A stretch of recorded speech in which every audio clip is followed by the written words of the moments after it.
our developmental pyramid goes first and foremost, the very bottom of it is the biggest thing that kids struggle with is energy production and neural inflammation. So our goal Okay. is to drive down neural inflammation, increase energy first. You can't make any connections if you don't have enough energy. Our synapses have more mitochondria than anywhere else because we need energy to make connections. So if we don't have energy, you can do all the rehab you want in the world, and they're not going to change because we don't have enough energy to make the connection in the first place.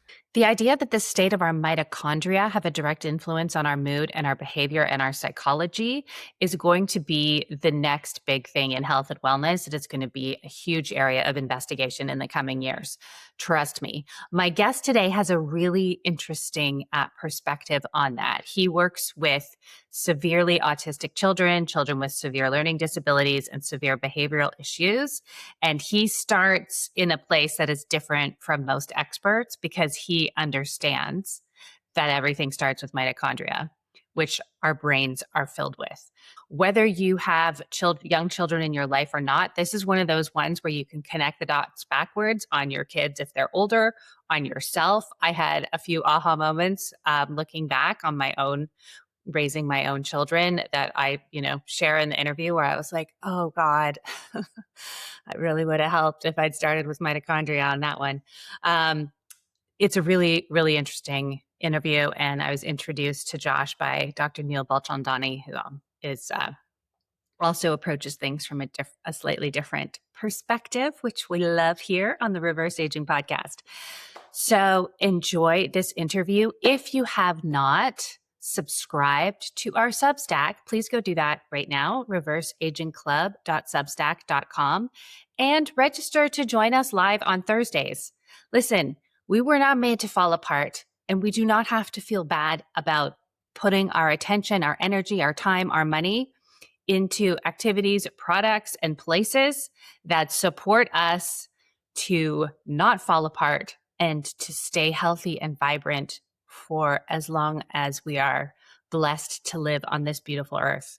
So come and join us. This is the place. Please share it with your friends. Please subscribe on Substack, or if you are not into Substack at all, at least please go leave a review or put a little 5-star thing on wherever you listen to this.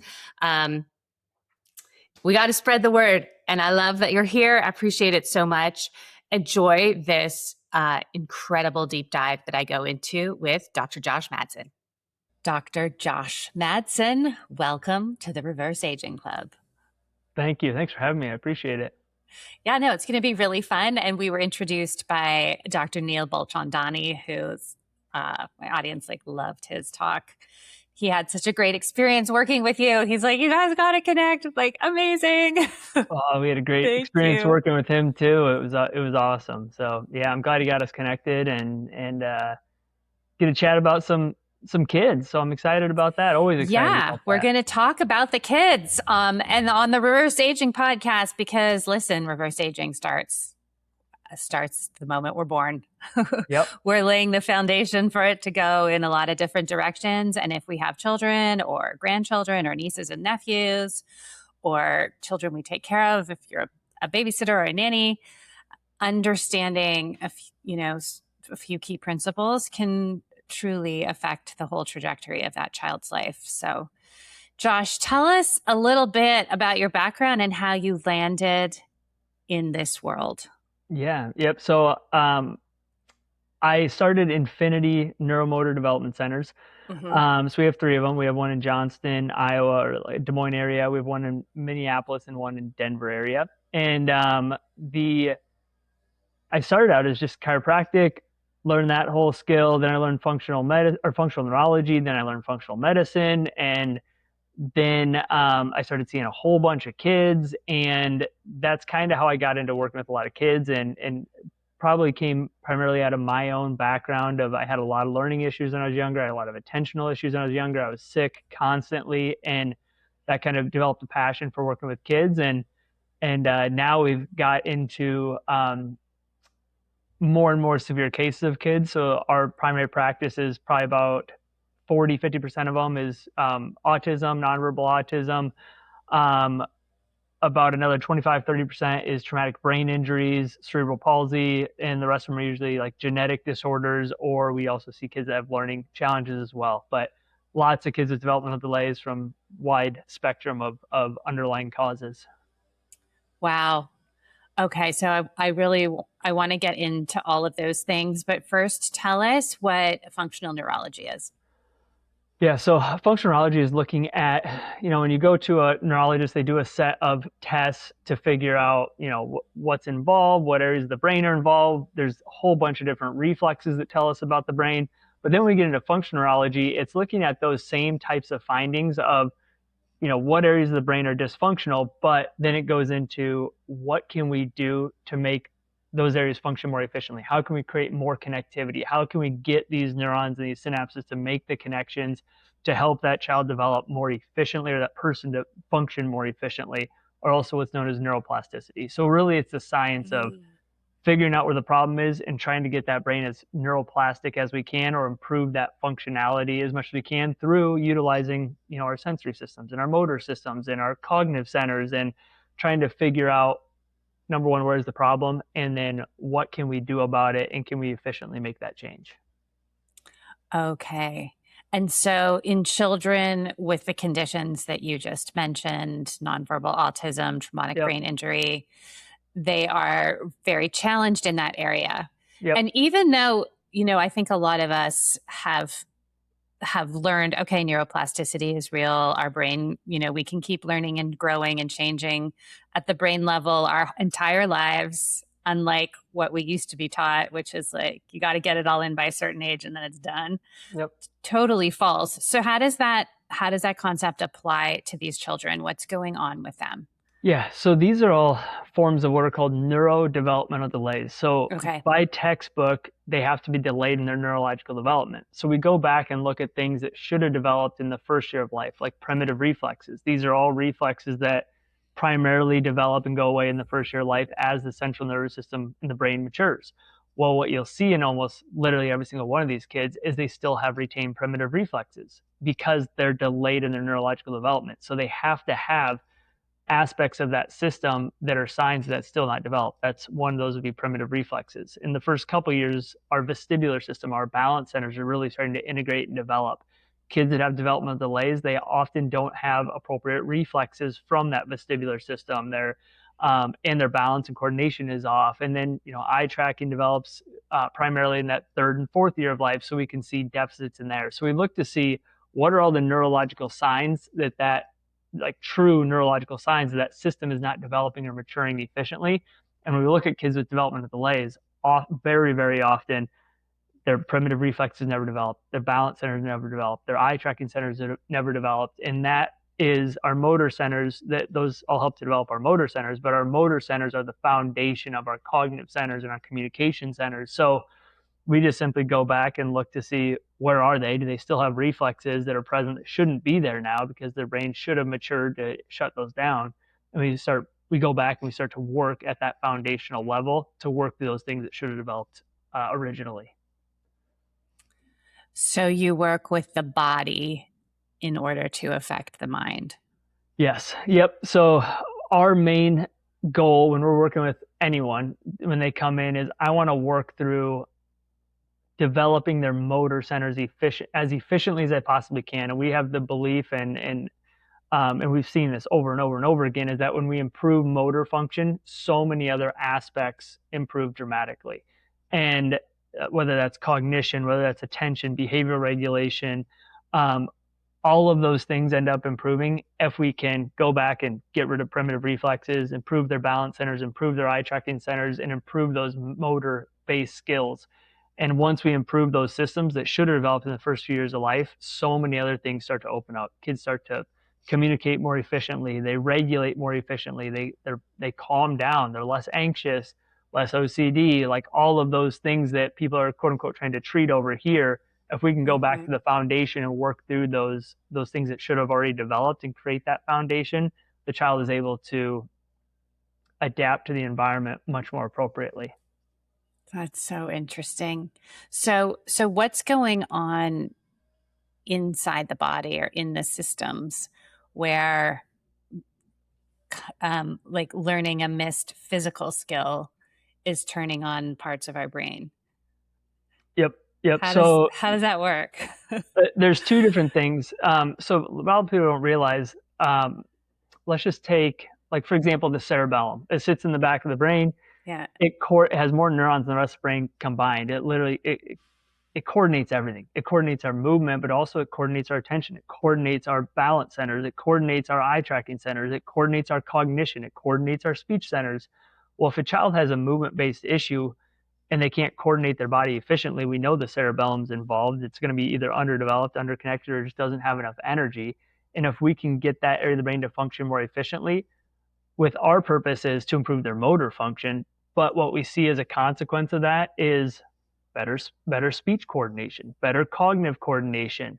They can think clearer. They can make more appropriate responses to the environment they're in because their brain can just coordinate more efficiently. Hopefully that answers your question. Yeah. So these movements are connected to that part of the brain, in this case, the cerebellum. Yep. And those movements are sending a signal to that part of the brain, let's turn on, let's activate.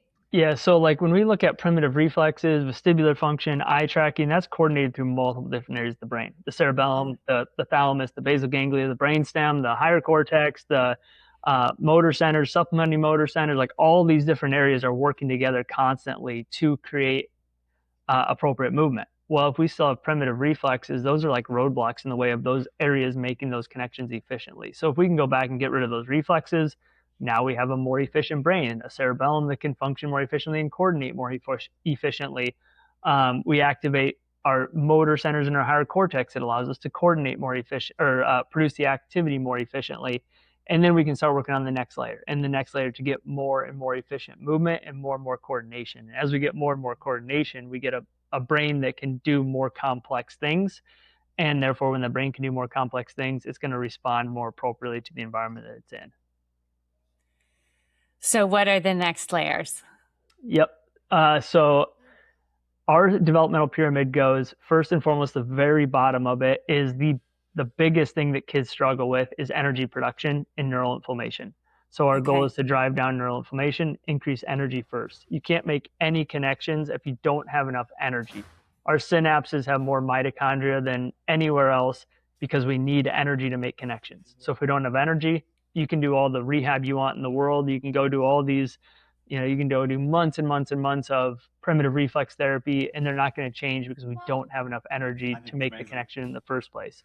So after that, then we would start working on primitive reflexes, get rid of those. Then we start working on the vestibular system, get that more efficient. Then eye tracking. Then we get into higher cognitive centers, more complex movement patterns, motor timing, motor planning, all those higher cognitive skills in relation specifically to movement. So yeah, our audience is very familiar. We love to take care of our mitochondria. Yep. What do you see is going on in these children's environments that is leading to, I mean, I haven't researched this, but I'm just going to, it feels to me that there's a much higher level of these kinds of conditions, especially autism, than there have been in the past. Like, what's happening? Yeah. It's the same thing that affects you or my mitochondria. And I did on YouTube, I have a video, it's called Mitochondria and Autism or something along those lines. I did it probably like a year and a half ago, but I went through all the different things that that's been researched that can disrupt your mitochondria in relation to and how they link it back to autism. It was a great study, a really big meta-analysis. But anyways, I made an acronym for it. It's called TIMED. And that stands for toxins. So these are things that'll disrupt your mitochondria and create more neural inflammation. And if anyone wants this, if they just DM me, like go to my Instagram and DM me the word TIMED, I'll send you the whole PDF so you can audit your environment, lifestyle, all that stuff. But T stands for toxins, I stands for infections, M stands for mitochondrial disruptions, E stands for emotional stress, and then D is diet. Those are the top things that I see in these kids that disrupt their mitochondria. and produce more neural inflammation. And when we get too much neural inflammation and our mitochondria can't produce energy, we can't develop efficiently. And that's what we see in every single one of these kids.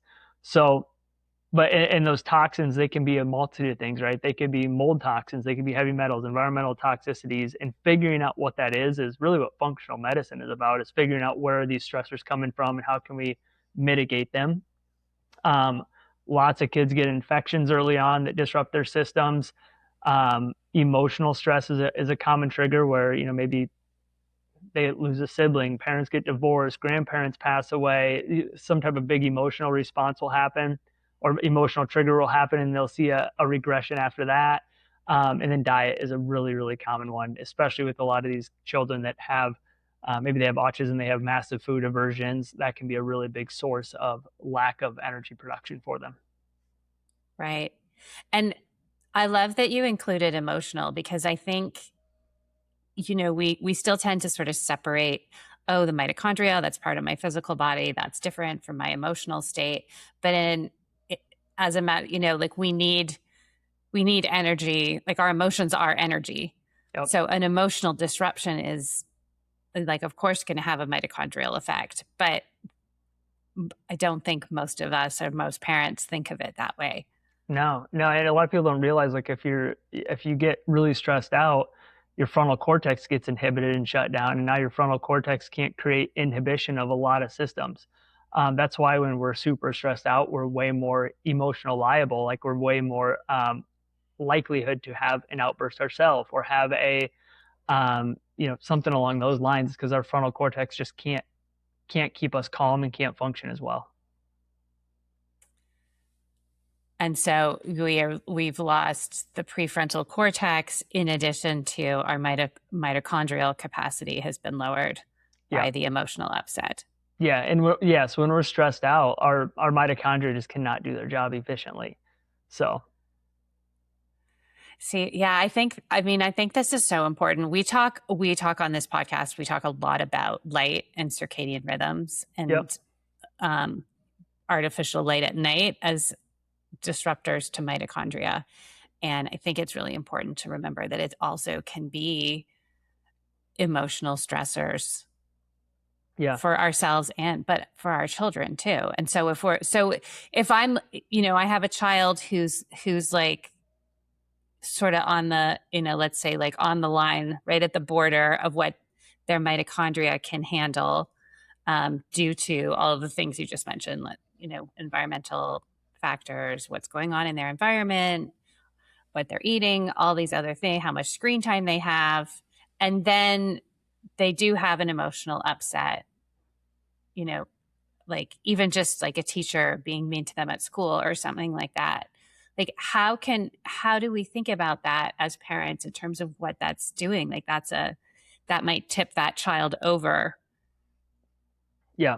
Yep. Like that might be the thing that pushes it across the line. But to us, it's just like, oh my God, why is my kid freaking out all of a sudden? Right. In all actuality, there's probably a lot of stuff that built up to that, right? Like and that's why I recommend auditing your home environment first and foremost. Like a perfect example of this is I moved into a house in January, and I got our water tested, because I do every time I move into a house. Well, so the town I moved into, the water my drinking water had the chlorine level that was higher than a pool. And if you think about, like, I'm literally drinking out of a pool every day, like what is that going to do to your system? Like that's a toxic stress that really should not be there. You're not supposed to drink chlorine on a daily basis. Like, and that's just one very simple example. And there was a bunch of other stuff in there, like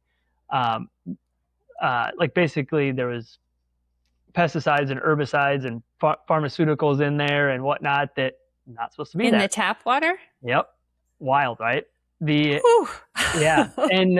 if you don't look at that stuff, you don't even realize there's a massive amount of stress on your environment that is just everyone's doing, but you don't even realize that. So I put a whole house water filtration system in, so I'm not showering in that either, because I don't want chlorine in my body constantly. And then I put a reverse osmosis in to make sure that the water that's going into my body, I'm not getting things that are going to get absorbed through my digestive system. That's one form of stress that people just often don't think about.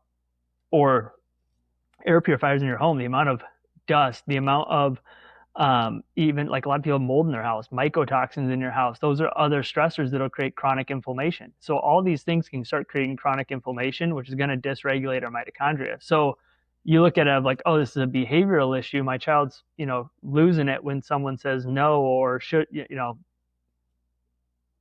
whatever you want to say for those terms. But Yeah. there might be a lot of underlying things that are going on in the environment that are creating a scenario where they just can't keep up in the first place. And that was just enough to, the straw that broke the camel's back type of thing. And then you talk about, electronic use, and especially electronic use before bed. And now they're not sleeping well. Now their lymphatic system isn't clearing and they're not detoxing appropriately. And these cells aren't going through autophagy appropriately and replicating appropriately. Now you have even more stress on your system. So I think a lot of times it's looking at what's our home environment like, what is the environment these kids are in on a daily basis, and what are the things that we can mitigate or change to take that overall stress off. So those would be a few. And then obviously diet's a huge one, where all of our food is, unless you're very cognizant of it, is really just not very healthy for them in general. Lots of chemicals in it, lots of preservatives in it, lots of dyes in it, and these things can all stress out our mitochondria as well. Right.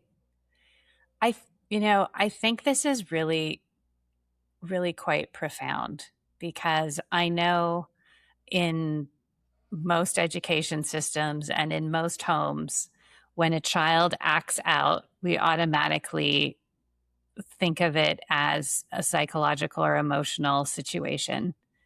And we treat it with, whether even a therapeutic approach is not going to solve the problem. And then the child ends up feeling like there's something wrong with them because they're getting the message. They're either being, disciplined or therapized or, whatever. Even a very compassionate approach is not going to, well, it's not going to solve the problem, but it's also going to not send the correct message to the child, because they're going to they know, oh, like the world around me and the adults around me are not happy with me. Yep. I'm doing something wrong. Yep. And they're not equipped to be able to behave differently. And it's a mitochondrial issue, not an emotional issue. Yeah. And in many cases. And I agree with all, there's the whole world of parenting and discipline and appropriate expectations and things like that. But let's just set that aside for right now, where like, I'll just use my personal life, for example, of my son had PANS at one point from a mold toxicity. Well, if I wouldn't have known all this stuff and that it triggered a neuroinflammatory issue that dysregulated his receptors in his brain and created massive behavioral dysregulation. But if I wouldn't have known that and tested for those things, I would have just thought, oh, has a psychiatric disorder. He has a behavioral disorder. In all actuality, we got out of that house, out of the moldy environment. We got neural inflammation down, and we rarely have behavioral dysregulation now. But now every time that we do have behavioral challenges, it's always my fault. Always. Every single time. Like I let him either watch TV too much, too late at night. I gave him food I should have never given him. Like that, we go to a party and, oh yeah, you can have that cake or you can have whatever that I know is a trigger for him. But I'm just like every other parent. Like I fall into that trap. But every single time now when I look back, it's usually me, or maybe he's getting sick and I don't know it. And within a couple of days prior to him actually expressing symptoms, we're like, man, he's super dysregulated. And then we think in a way of like, we get frustrated as parents and like, why are you not doing this? And then he ends up being sick and we're like, oh, then you just feel horrible as a parent because you quote unquote disciplining for something that is, I mean, you really can't stop, especially at the age of 5.5 or, 5 to 6. He's, he can't control his own body. He's not old enough. He's not cognitive enough, like all those things. And so then you feel bad as a parent, but in all actuality, it's like, there's usually what I'm trying to say here is there's usually a mechanism that's happening. There's usually something that's going on. It's either knowingly or unknowingly. It's something that I gave him or the environment I put him in, or he's, picked up an illness somewhere and we just haven't seen it get expressed for maybe another day after it. Yes. Yeah, and I know I can hear all the parents listening being like, "Oh my God, like what? It's so complicated. Like when do I discipline? When do I not?" Uh-huh. And yeah, I mean, I hear you.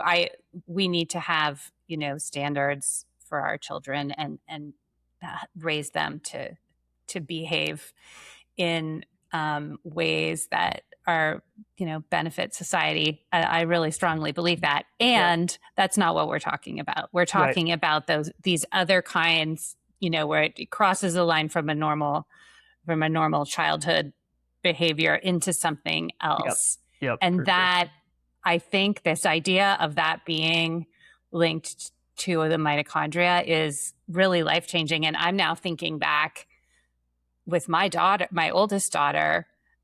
We lived in an environment. I ended up with what I call chronic fatigue. I don't, Yep. it's no better term for it. And during that time, she would have outbursts like tantrums the way a toddler would when she was like 6 years old, 7 years old. I remember thinking like, when is she going to grow out of this? Yep. But now that I'm talking to you, if that environment was causing me to have Yep. leading me down the road of chronic fatigue, what was it doing to her little mitochondria? Yeah. Yeah. Like when we had our, we were in the house that had the mold toxicity that created PANS, my wife developed uh, Hashimoto's thyroiditis and I developed chronic fatigue syndrome. So from it. Mm, And now we're both real in great spots, but it was the environment was the problem. And, I really didn't, until we found what the problem was, I didn't realize what was going on. I just thought I was overworking myself. And there's probably some truth to that too. But, that's a big piece. And I think I come from this from a completely different perspective than maybe some of your viewers. Like I work with kids every day that have massive behavioral issues. They come into the office and they're fighting and kicking and screaming. But the really cool thing is usually by the third day of supporting their mitochondria, they're so much calmer. They're so much easier to work with. We can usually do whatever we wow. want at that point. And that's what really led me down this understanding of this is in a lot of these cases, it's an energy production issue and they're just doing everything they can to more or less survive. And they're constantly in these fight or flight states because they don't have enough energy for their frontal cortex to regulate their brain and their emotions and and just understanding like especially when you're dealing with some of these kids that have severe autism or pandas, like they truly cannot stop themselves. And when you have a kid that's verbal or old enough to tell you and you ask them, you say, hey, kid, after they get through the outburst and they kind of get regulated a little bit, could you control that? They'll almost always tell you, no, I literally could not control my body at all. And I didn't Mm, want to do that. And they feel bad about it. And so that's the experience after working with thousands of those kids that kind of brought me to that. wow. Wow. Yeah. And I sensed with my daughter, I sensed that as a mom. I'm like, this is not an act of will. Yeah. Right. And so I was never harsh with her, but I also didn't fix her mitochondria. Yep.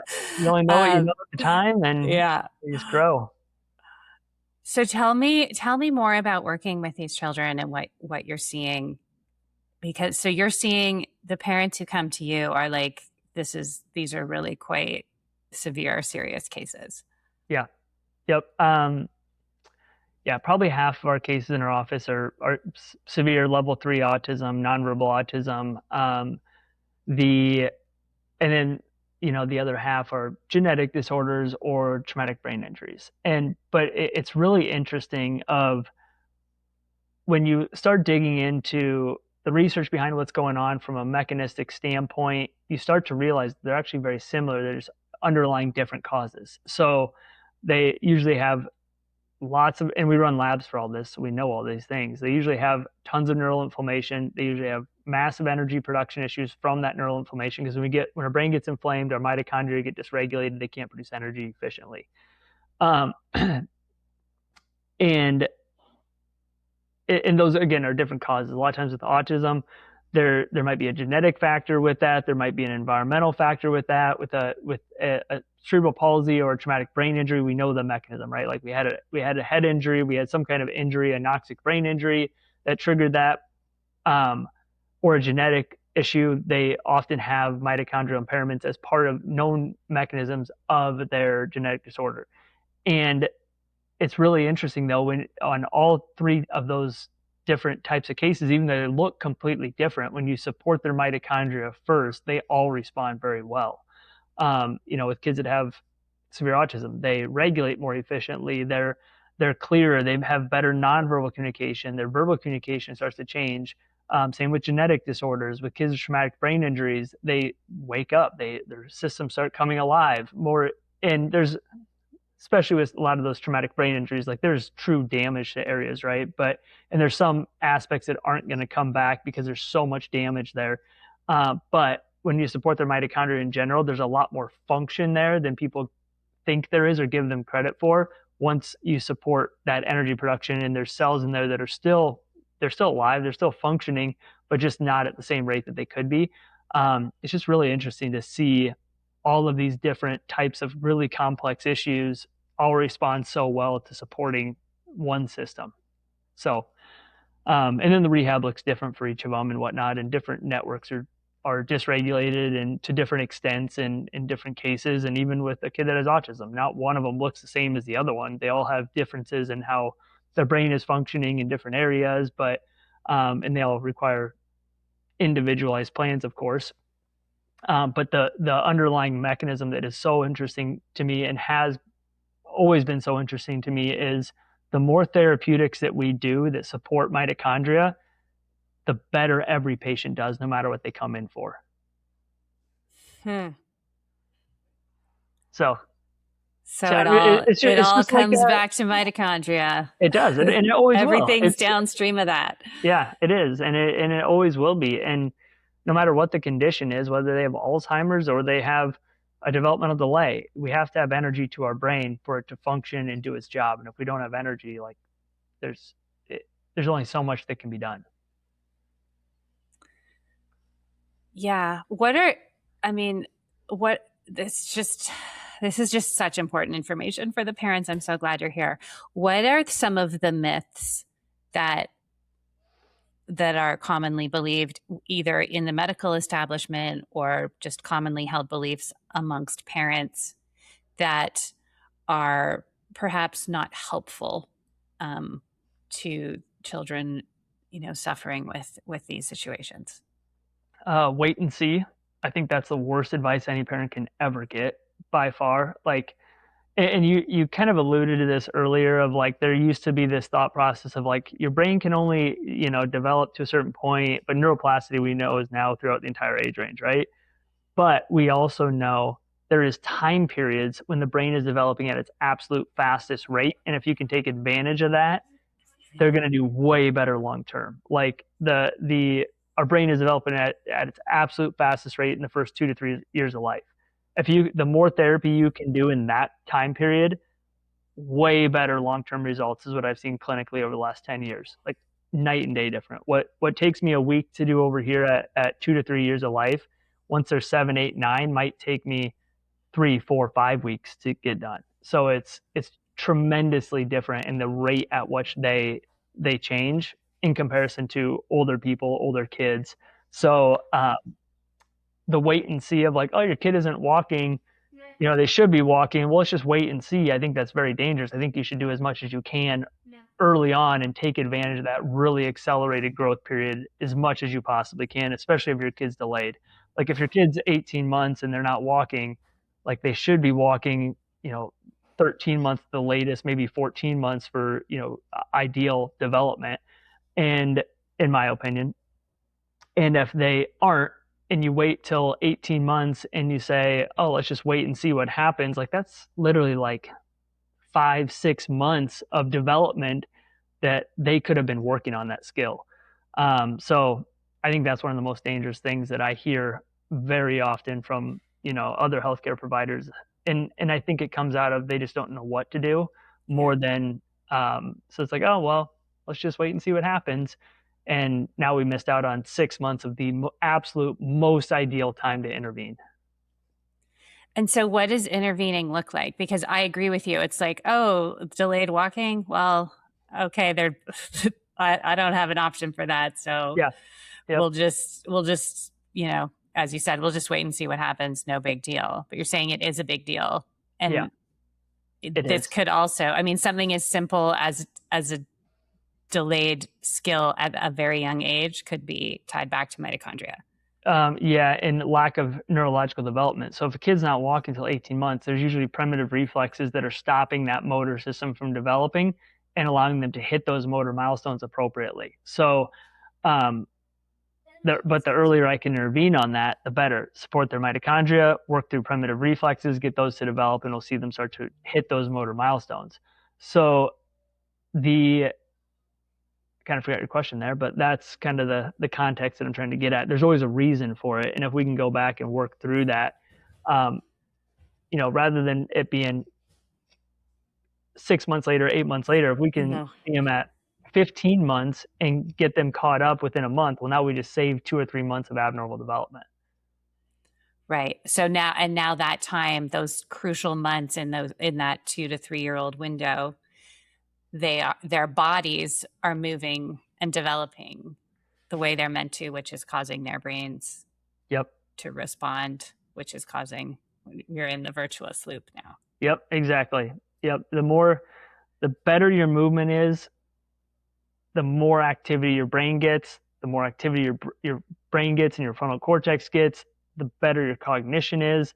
And I learned that because I do histories on so many kids. I mean, thousands of kids now. And when you look at these kids that come in that are delayed in their development, whether that's, whatever that diagnosis is, their motor milestones usually were either they walked really early around, 9 or 10 months, they walked really late, they didn't crawl, they didn't army crawl. Their motor milestones were usually disrupted very early on. And if that would have been caught and worked on earlier, I think they would have had a lot better outcome or came to me in a lot better spot. Right. And so talking about the primitive reflex, because I did a couple of episodes on primitive reflex therapy where it was a while ago. I'm trying to remember exactly, but it was like some of those primitive reflexes didn't get used. So the intervention is to revisit them. But you're also saying that you can over rely on these primitive reflexes. Yeah, so I'll explain what they are. And so when we're born, you stick your finger in an infant's hand and they grasp down, grasp down. It's called the palmar grasp reflex. Purpose of it is you stick your finger in their hand, they grasp down, they start firing in connections to their higher cortex. Eventually their higher cortex says, hey, you know what? I know how to use my hand now. I don't need this reflex anymore. So your frontal cortex comes in and inhibits the reflex and shuts it down. Now it allows me to, every time something goes in my hand, to not grasp down, I can push it away. I can articulate it more efficiently. I can do something different with my hand and develop a more complex movement. Therefore, I'm going to develop a more complex brain. There's lots of these reflexes. There's lots of ones that play into motor movements, feeding, especially like breastfeeding and sucking and handwriting and reading and eye tracking. And like the little foot thing they do when they're breastfeeding. That's called the Babinski reflex, where their toes come up. That should go at a year before we start to walk. Lots of kids that aren't walking still have a Babinski reflex. And when they're there, there's signs that the brain isn't developed efficiently enough to inhibit the reflex. So if that reflex is present past when it should go away, it simply tells us the brain isn't efficient enough to inhibit it yet, or hasn't developed efficiently enough to inhibit it yet. And again, that's a sign of a neurodevelopmental delay. So if we can figure out what areas of the brain aren't functioning as efficiently, what do we need to do to stimulate those? What do we need to do from an energy standpoint to get those areas to function more efficiently? We'll see those reflexes go away very quickly, which is going to open up more complex movement patterns and more efficient brain development. So interesting. And so from all of these thousands of histories that you've taken, what are patterns that you see? So setting aside a genetic disorder, what are patterns that you see in children? From a movement-based perspective, most common ones, a lot of times they'll have a rough birth. That's pretty common. But that throws off how their early movement patterns are. But you'll often see things like they only rolled to one side, they never rolled both ways. Very common one, especially with emotional dysregulation, is they never army crawled. A lot of times kids don't crawl. They'll end up maybe crawling for a month and then walking really early. And that's usually because they have an asymmetrical tonic neck reflex, which is a primitive reflex that doesn't allow them to efficiently develop that motor pattern for crawling. So they end up standing and walking early to create movement. Sometimes they'll walk really late. I would say I see kids walking really late a lot more common in their histories when they have developmental delays than I do early, but every once in a while you'll see that. So big ones are, did they army crawl? Did they cross crawl for a few months? Did they walk pretty close to their first birthday, like give or take a month and a half period there? That's pretty typical, well-developed kids. Kids that are outside of that, that's where I more commonly start to see developmental challenges in their histories. Right.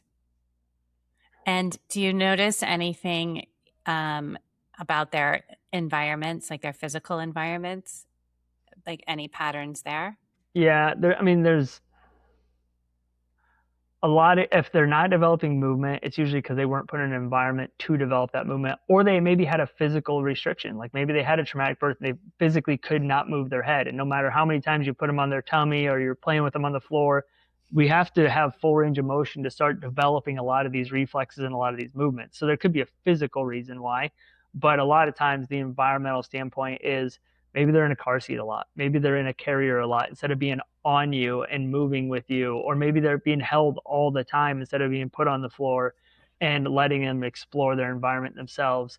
So I'd say from an environmental standpoint, when it comes to movement, those end up being the common patterns of maybe this is a third child and the mom is going to soccer and t-ball and all that type of stuff, and that kid is just constantly in a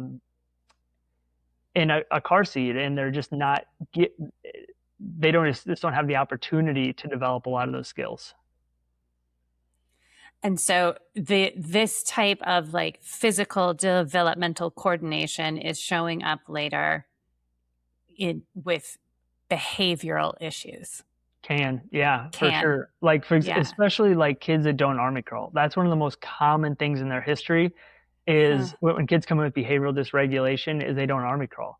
And I don't remember what book I even read it in. It was a long time ago, but I remember reading a long time ago that kids that don't army crawl don't develop their limbic system efficiently, and they end up having behavioral issues later in life. And I have definitely noticed that throughout so many different histories.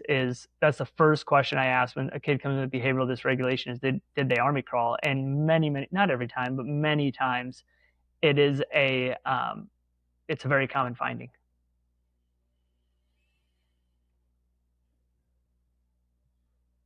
Sorry, froze for a second. Yep. And so if a child, and the army crawling is when you pull your body along with your arms? Yep. Laying on your belly.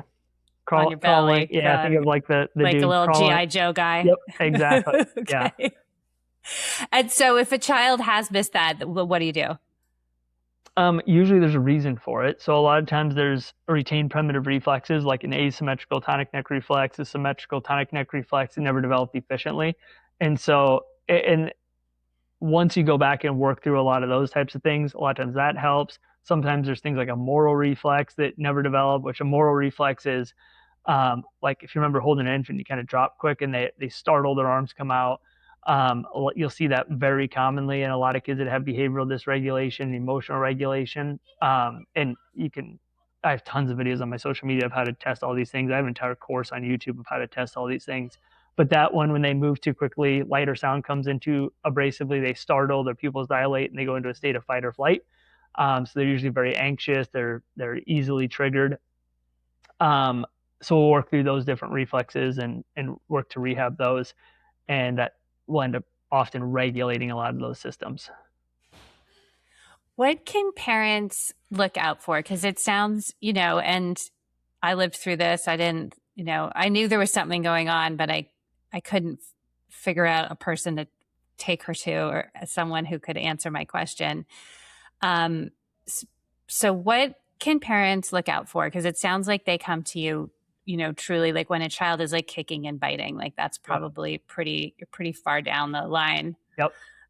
There were probably signs earlier than that we just as parents were like, oh, it's whatever. It's just childhood. Yeah. How do we train, like, how do we think about it, train ourselves, not the child, to think about it, to notice like, oh, wait a minute, this may be not normal development. Yep. What I would simply do is recently, I don't know, was that a few years ago or a couple years ago, they changed the motor milestone recommendations, and I think it was an awful idea, to be honest. But they changed it to where like they don't need to walk till 18 months. They don't even need to crawl. And I don't know who made the recommendations, but Really? every occupational therapist and PT and chiropractor out there goes, that was the worst thing you could have probably done. Because it made a scenario where it's like these things could have been caught a lot earlier. And Yeah. now their pediatrician is going off the new standard, like, oh, well, they're 18 months. They're not walking yet. No big deal. But in all actuality, it That's is a big deal. fine. Don't you Yeah. worry. All good. Yeah. Oh, they never crawled. No big deal. But like when you know what those things actually do and how they develop the brain, like crawling is vital for eye tracking, like vital for eye tracking across the middle of our vision. When I do a history on a kid that has a reading issue, usually they have a history of not crawling appropriately, not crawling at all.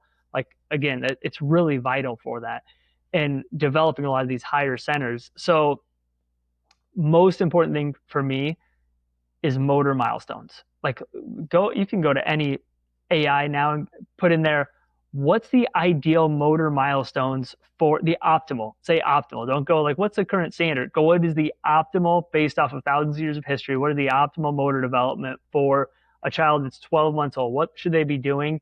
And compare it to that and go, okay, well, my kid, is, let's say they're 16 months old and they should be walking, but they're not walking. It fits into the, current standard, but is it optimal? And whenever kids miss those optimal milestones, whether that's rolling, army crawling, cross crawling, walking, running, skipping, jumping, all of those types of things, there's always a reason for it, is what I've found. There's primitive reflexes didn't develop. There's a balance center that's off. Maybe their sensory systems aren't functioning well. And as soon as you start getting off of that normal or optimal trajectory, have someone assess them. Hey, is there any reflexes present? How does their balance centers look? How does their eye tracking look? Maybe they do develop slightly slower. And that's okay if that is truly the case. But if there's underlying reason for it, then it's okay to optimize those things. It's okay to work on those things because they're very easy to work on. Like working on a primitive reflex that should have gone away at 6 or 7 months and they're now 15 months old and it's still present. Like you can work on that from home very easily and make a tremendous difference to how their motor coordination improves. And as their motor coordination improves, their entire brain is going to be more efficient. So that's what I would recommend to anyone out there is compare them to what the motor milestones, the speech optimal motor milestones, optimal speech milestones, optimal social milestones are currently. And if they're getting a month or two off of the optimal, like maybe there's a reason, maybe there isn't. But if there is a reason, I'd want to find out as soon as I possibly can rather than waiting 6 or 8 months and missing out on 6 or 8 months of optimal developmental period that we could have worked on these things if it was my kid. Yeah. And it sounds like working on them just means like playing with your baby. Literally. Moving their head through appropriate ranges of motion, like helping them to roll and opening up normal range of motion, maybe stimulating their palm, stimulating their hand, like literally playing with your kid, but doing it in a specific way that is going to activate these different systems that they're trying to develop anyways. Because if a primitive reflex is present, it's there to try to stimulate their brain. If you can go in and stimulate it with them, now you're making a connection with them, number one. Number two, they're just getting more ideal sensory stimulus that's going to help their brain develop more efficiently. Yeah. And they're connecting with their parent and it's kind of fun. Yeah, it is. It is for sure. So, okay, one last question. So say the child is older, 7 or 8 or 9, and they're like, oh, they never crawled and now there's a behavioral issue. Can the child just start crawling? Like they just go get down on the floor and crawl around? Is that? Yeah, they could. There's probably better ways to go about it. But if worst case, I mean, probably 7 or 8 years old, like, what are you doing, mom? Like, there's no way I'm going to crawl around. But if they go to my Instagram and put in just DM me parents, I have a full breakdown, like a 6-hour course over for free over Wow. how to test primitive reflexes so you know which ones are present, exercises you can do with them that are going to be more specific. So if you test them and you find like, oh, they have 2 or 3 of these primitive reflexes that shouldn't be there, maybe they never developed them, here's a list of activities and exercises you can do with them. So it's way more specific than just crawling. It might be there's certain different exercises and brain stimulation you can do to help enhance that and make that process a lot faster.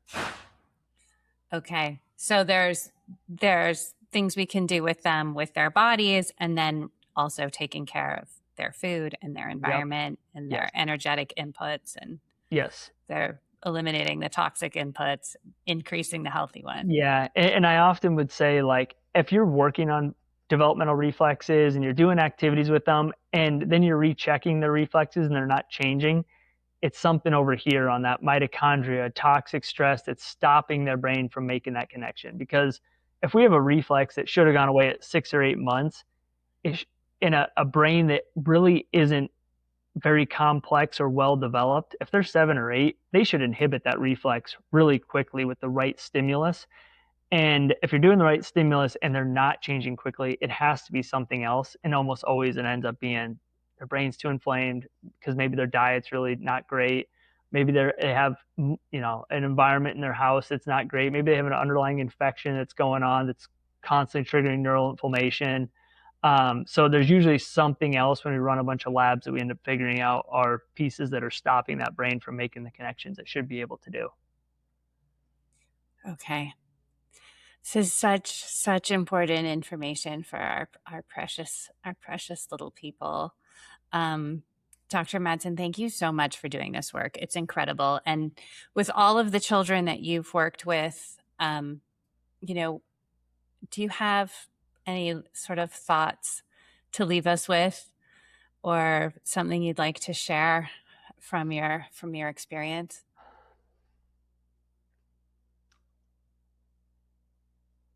Oh, that's a good one. I have so many thoughts.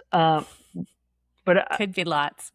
if you want to raise a healthy kid in our current environment that we're in, I just recommend you, number one, check out that timed and run your life through that and see what are stressors that are on their system, because our kids now have so much toxic stress on their bodies in comparison to what it was 50 years, 100 years ago, whatever it may be. They are in just a completely different world with so much stress on them. And the more you can do to remove that stress by just changing things, washing your clothes in, changing your laundry detergent, maybe putting a filtration system in your house, like these basic things can dramatically change how they feel, how they function, how they do.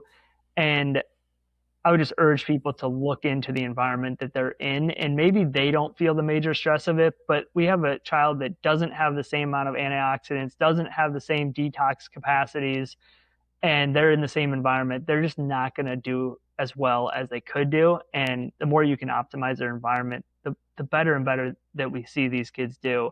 And if that doesn't improve things, all the way to the extent that you're looking for, there might be some of these other neurodevelopmental things going on that need to be approached and looked at and to help that kid along. But those are my basics. Yeah, that is so important. And I'm thinking back to my own experience where, yeah, it wasn't bad enough that I really was like had to find help. But thinking back, had I known to, not have bright lights on after sunset, to, Yep. check the water, to check the, what was being put in the food supply, because we were overseas, so I didn't look in. I just didn't look into it. I was a bit busy and overwhelmed, and it's just I'm really want parents, caregivers, grandparents, aunts and uncles, like the behavior is not just behavior. It is coming born of their environment as well, and all of these things matter to that. Yeah, for sure. And the more educated a parent gets on all these things, the better a child does. Like, that's what I always see. The ones that come in that are just digging into stuff constantly, they're asking really good questions, they're and not only learning, but then changing based off of what they learn, the kid gets better so much faster. And these are in the most complex cases you can imagine. And but for like your standard everyday, child, the more the parent can learn and just optimize that environment, just the overall healthier that kid's going to be. They're going to be sick less often. Their attention's going to be better. They're just going to have an easier life because there's just not so much of that toxic burden on them that that can create issues that we don't even know are issues until you remove it. And then you go, oh, they used to do this weird thing and now they don't. And they used to get upset like 10 times more often. Now they don't. And it wasn't a huge deal, but it just, when you look back on it, you go, man, that removed a lot of stress from their life that really was unnecessary. Wow. Yeah. I mean, healthy mitochondria, as we said earlier, upstream of everything, including our emotional regulation. For sure. Especially for the little ones. 100%. Well, thanks for having me. I appreciate your time. I do too. Thank you so much. This is really important work. And you can find Dr. Madsen at Dr. Josh Madsen, MADSEN.com. And what's your Instagram handle, Josh? Same thing. If you look me up, you'll find me right away. Just Dr. Josh Madsen. Yep. Dr. Josh Madsen on Instagram. And that's just remember, it's SEN, not SON, Madsen. Correct. Yep. And remind the audience where your in-person clinics are. Des Moines, Iowa, Edina, Minnesota, and then Englewood, Colorado. So Denver, Minnesota, and then Des Moines area. Okay, amazing. And you offer practitioner training. Yep. I have right? Coaching for providers. I have a mastermind group for providers. If any of them are interested in that, just DM me on Instagram. I have a whole team of people that answer messages and get people to the right places. So. Okay, fantastic. Yeah, we have a lot of practitioners in our audience. So if this is something that resonates and you see a lot of children, please reach out to Josh. Yep, for sure. Right. Thank you so much. And thank you for the work you do. You're welcome. Thanks for having me. Well done. You've made it to the very end of the episode. Thank you so much for spending this time with me. I really, really appreciate having you here. You make it the whole thing worthwhile. Come and join the club at reverseagingclub.substack.com.